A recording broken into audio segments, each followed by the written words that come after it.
All right, good morning, everybody, and welcome to Wednesday. It is January the 8th. Hopefully, you're doing well, and hopefully, you're not too cold on this chilly day.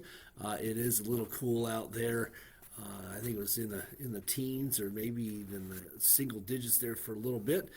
But hopefully you're doing pretty good on this wonderful, wonderful day. Would encourage you, if you are just now jumping on, hit that share button, and then also be sure and comment throughout as well.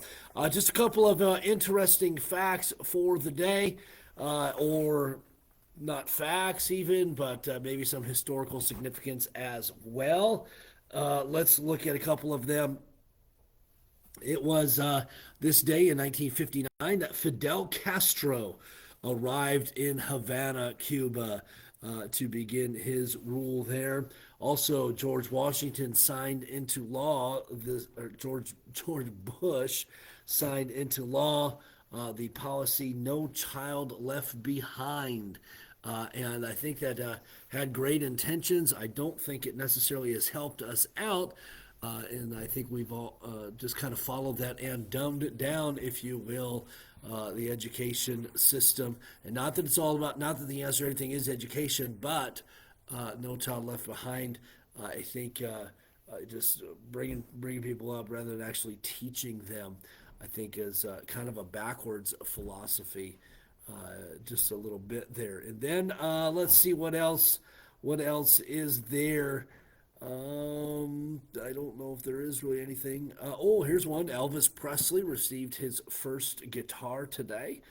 And so that's kind of significant. And on this day, George Washington gave the first ever State of the Union speech. And so, kind of a busy day in history. And then, just a little bit of a tidbit for today. I don't know if you've experienced any of this difficulty yet.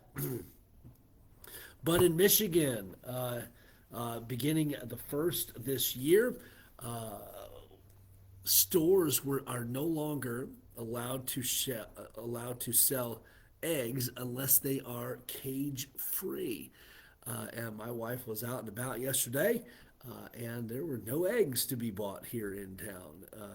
A couple places that she checked at least, and so that's a blessing. And so we can thank our wonderful leadership in Lansing for that tremendous. I don't know what we want to call that, but thank them for that wonderful bill and law that they've put on there. And so, but anyway, so that's kind of it. Maybe I don't know if it's a difficulty, but it is a challenge, that's for sure. Our verse for the day is going to be found in Psalm 98. Psalm 98. And so please join me there if you would. I already have my card written out. I hope that you do as well.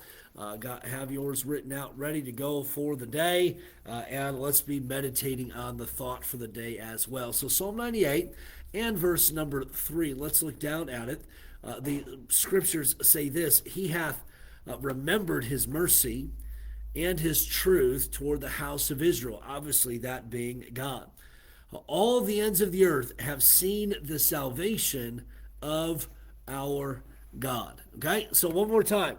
He hath remembered his mercy and his truth toward the house of Israel. All the ends of the earth have seen the salvation of our God. Now, here's kind of our thought for the day as we consider salvation. Now, as we consider the Lord remembering his mercy and his truth toward the house of Israel, we must know and realize what our salvation and who our salvation comes from. It comes from God himself. We know Jesus said this, and I mentioned this the other day, I think in one of our sermons, where Jesus said, "Without me, ye can do nothing."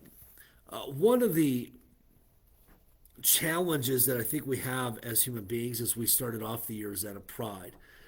And the thought for today is this: let us not seek the approval of men, the applause of men, but rather the approval of God.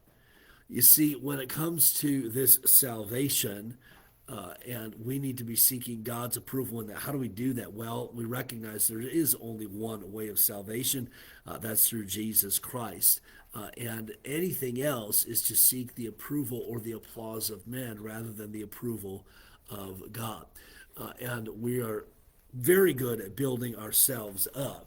A kind of a, I don't know if you want to call it a cross reference or not, but further explaining this thought in Hebrews chapter number 6 and verse number 10, which says, "For God is not unrighteous to forget your work and labor of love,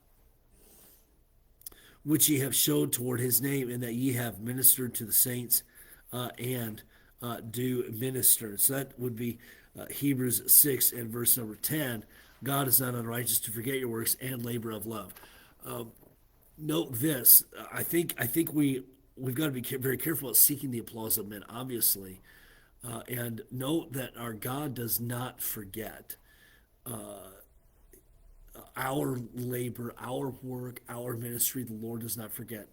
As human beings, we tend to forget, and so don't get down when you don't get recognized for something. Remember that we don't seek the applause of men; we seek God's approval. At the end of the day, at the end of our life, our desire ought to be for the Lord to say, "Well done, thou good and faithful servant." It's almost like the good job, the pat on the back. Hey, you did a good job. That's what we ought to desire from the Lord.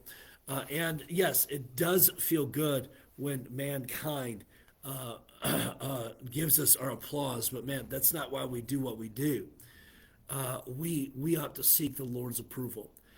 And sometimes it does seem like maybe we've been forgotten by the Lord, but we have not been. He does not forget. He does not forget our service, our ministry, our love, which our labor, our ministry is rooted in love. We find in First John. How do we show our love for God? By loving one another.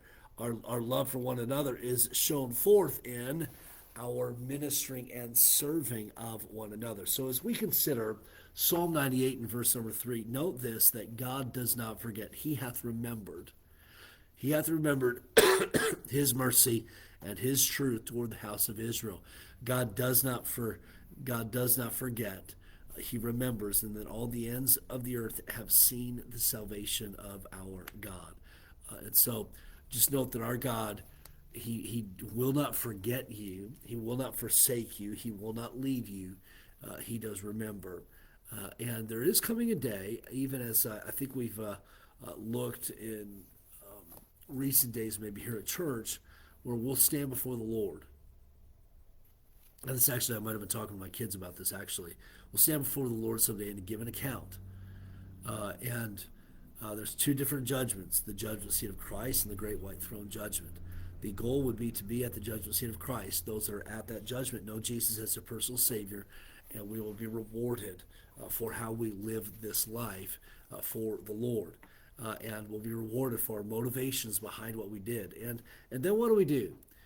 We cast the crowns, we cast our reward back at Jesus' feet. And I think there's a song, and I'm going to get this wrong, but it says, "Will I go?" I think, "Will I go empty-handed?" I believe is kind of the thought behind it. And will I go to Jesus' feet empty-handed, or will I have a crown? And God doesn't forget.